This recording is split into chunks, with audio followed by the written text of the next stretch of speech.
Okay, you're given the question. The question says find the area of triangle PQR. This is our triangle.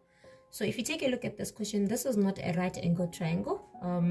If it was a right angle triangle, we just use half times base times height.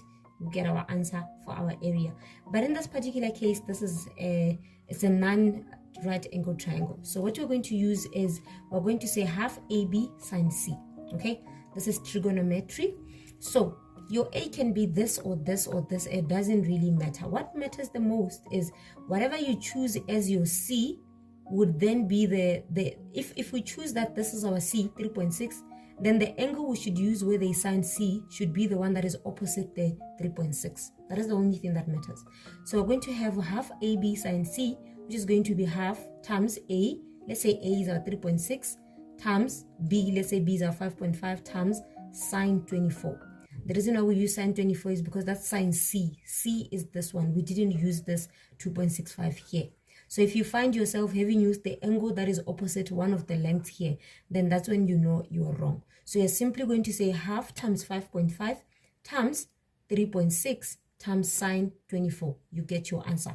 And make sure that when you're calculating in your calculator, it should be in DEG mode. That is degree mode, not grad, not radians. Okay? So you should get your answer, which is 4.026 centimeters. So we round that to 3 significant figures, which is going to be 4.03 centimeters. You are done. Your answer is correct. All right. We have another exam question here. The question says find the area of this triangle. This is not a right angle triangle. So if you're going to calculate the area of this triangle, you're not going to use half base times height. You're going to use half AB sine C. Okay. So our A, we're going to choose our A to be 16 and our B to be 18. Okay. If we choose our A to be 16, 16 is opposite 85 degrees. So we cannot use 85 as our angle because we've chosen it as our A. If we use 18 as our B, then we cannot use the opposite angle, which is what? 65 as our angle over here.